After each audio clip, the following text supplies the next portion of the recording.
काला कौवा, मैं सुंदर कौवा, बिजली से भी तेज, नाम है मेरा बादल कौवा, हा हा हा, ला ला ला। तेज बारिश में बादल कौवा अपना छाता लिए गुनगुनाते हुए जा रहा था। बादल, तुम यहाँ बैठे गुनगुना रहे हो और मैं तुम्हें पूरे जंगल में ढूंढ रही हूँ। चलो घर चलो, तुम्हारा भाई आया है, वो तुम्हें बुला रहा है। क्या? मेरा भाई आया है? तुमने मुझे पहले क्यों नहीं बताया? कहा ना पहले कैसे बताती, मैं तो तुम्हें 2 घंटों से जंगल में ढूंढ रही हूँ। बादल कौवा जल्दी से अपने घर की ओर उड़ता है और पीछे पीछे बिजली का भी। मेरा छोटा भाई, बहुत अच्छा हुआ जो तुम मुझसे मिलने आ गए। मेरा भी बहुत मन कर रहा था तुमसे मिलने को। अगर अब तुम आ ही गए हो तो 2-4 दिन मैं तुम्हें यहाँ से जाने नहीं दूंगा। घर में कुछ खाने को है नहीं, क्या तुम अपने भाई को भूखा रखोगे? बड़े भैया, मैं एक काम से आया हूँ तुम्हारे पास। हाँ हाँ, भोले बताओ, मुझे नहीं बताओगे तो और किसे बताओगे? भाई, माँ ने अपने लिए कुछ गहने खरीदे हैं, उनके पास पैसे थोड़े थे। आप मुझे कुछ पैसे दे दीजिए, कुछ दिनों में मैं आपके पैसे लौटा दूंगा। ये सुनकर बादल कौवा चुप हो जाता है और एक नजर अपनी पत्नी की तरफ देखता है। भोले, कितने पैसे कम है माँ के पास? भैया, अगर 1000 मिल जाता तो माँ का काम चल जाएगा। ये सुनकर बादल कौवा बिजली के पास जाता है और आहिस्ता से कहता है, बिजली, मेरी इज्जत का सवाल है। भैया क्या सोचेगा? पहली बार माँ ने भेजा है मेरे पास। जब भी मेरी माँ मेरे पास आती है तो हमेशा देकर ही जाती है।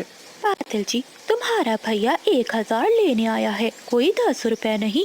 मेरे पास तो एक फूटी कौड़ी भी नहीं है, मैं तुम्हें कहाँ से दूंगी? बिजली, कुछ तो करो, मैं भैया को खाली पंखों नहीं भेज सकता। अच्छा अच्छा ठीक है, मैं करती हूँ कोई जुगाड़। ऐसा कहते हुए बिजली का भी अपने घर से बाहर निकलती है। ऐसी बारिश में अब मैं किसके पास जाऊँ? कुछ सोचते हुए बिजली का भी अपना छाता लिए तोते की दुकान पर जाती है। तोते भैया, मेरी सास बहुत बीमार हो गई है, उसके इलाज के लिए मुझे कुछ पैसे चाहिए।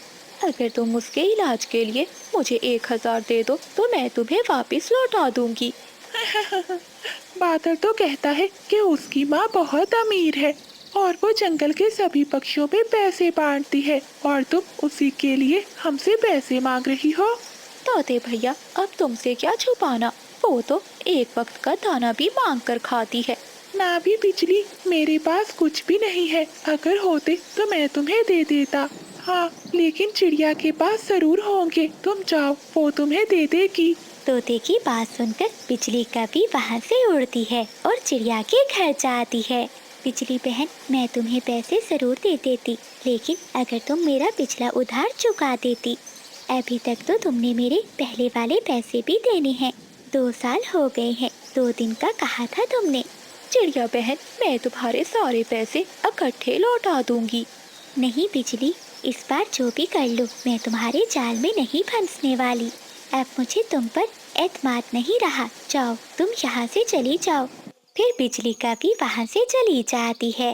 बादल जी, क्या चला गया तुम्हारा भाई? हाँ बिजली, बारिश रुकते ही भैया चला गया और कहा कि मैं पैसे लेकर शाम को उसे दे दूं। क्या तुम्हें पैसे मिल गए?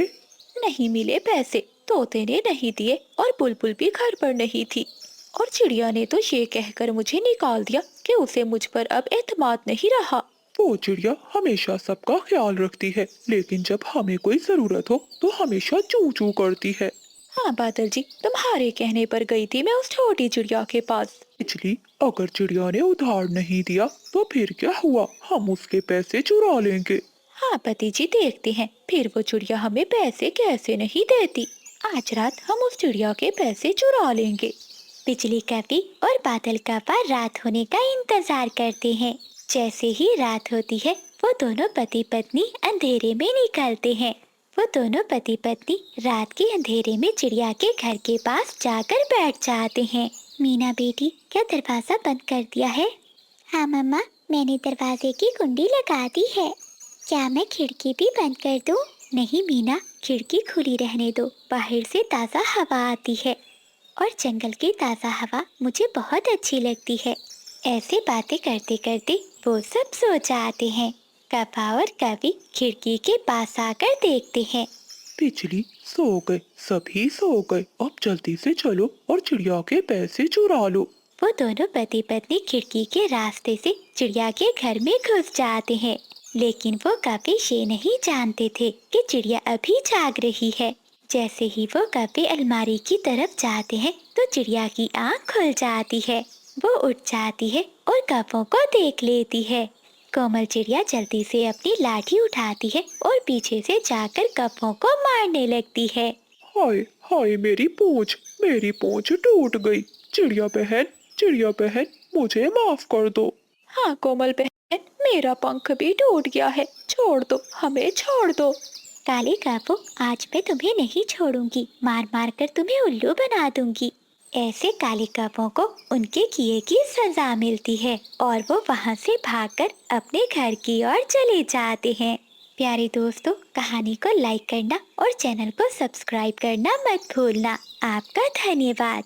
बादल कप्पा और बिजली कवि अपने पुराने दोस्तों से मिलने सागर वाले जंगल में आते हैं। उन दोनों के पास एक पुरानी पोटली थी जिसमें उन दोनों की चीजें थी। वो दोनों पति पत्नी सबसे पहले कोमल चिड़िया के घर जाते हैं। बिजली, चिड़िया ने तो बहुत अच्छा घर बना लिया है, हम 1-2 दिन यही रहेंगे। पति जी, कोमल चिड़िया मेरी पुरानी जानने वाली है, हम 1-2 दिन क्या, यहाँ पूरा हफ्ता रहेंगे। ऐसा कहते हुए बिजली कवि कोमल चिड़िया के दरवाजे पर दस्तक देती है। कोमल चिड़िया दरवाजा खोलती है। बिजली बहन, बादल भैया, आप बिना बताए ही आ गए। कोई बात नहीं, आइए आइए। कोमल चिड़िया उन कप्पों को अपने घर में ले जाती है।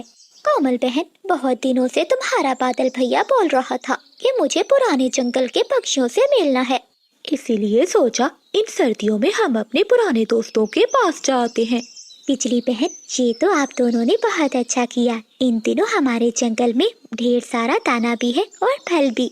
अब तो हम सब अपने घरों में बहुत स्वादिष्ट स्वादिष्ट भोजन भी बनाते हैं। क्या कहा चिड़िया बहन, स्वादिष्ट स्वादिष्ट भोजन? क्या तुम्हें गाजर की खीर बनाना आती है? हाँ बिजली बहन, खीर तो मैं बहुत मजे की बनाती हूँ, क्या तुम खाओगी? हाँ चिड़िया बहन, मुझे खीर बहुत पसंद है। एक बार मैं किसान के घर में खीर खाने गई थी, लेकिन कमबख्त किसान ने मुझे वहाँ से भगा दिया। तो ठीक है दोस्तों, आज मैं तुम दोनों को गाजर की खीर ही बनाकर खिलाती हूँ। कोमल चिड़िया रसोई में जाती है और गाजर की खीर बनाने लगती है।